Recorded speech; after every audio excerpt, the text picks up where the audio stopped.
Assalamualaikum warahmatullahi wabarakatuh dan selamat pagi. Apa khabar semua? Hari ini saya ada satu lagi duit shilling yang hari tu saya tunjukkan. Sekejap ya. Kejap ya.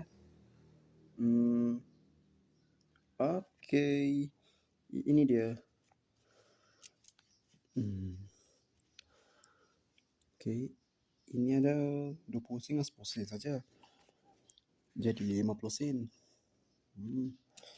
Tapi 20 sen ni ada juga kan. Ini dia. 50 sen. Okey, jadinya RM1. Haha. Kalau macam tu, kalau beli benda besar tak cukup bang. Kena beli yang barang sikit. Barang-barang yang kecil. Macam keropok ke, coklat, air. Macam apa tu, gula-gula. Boleh awak beli. Kalau barang besar, macam laptop ke, TV, komputer, handphone, tablet dan barang besar, kalau duit shilling, kalau beli dengan duit shilling tak cukup. Baik guna duit kertas. Duit kertas cukup.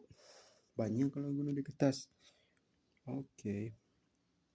Okey, itu saja dari saya. Jangan lupa like, share dan subscribe channel saya. Assalamualaikum warahmatullahi wabarakatuh.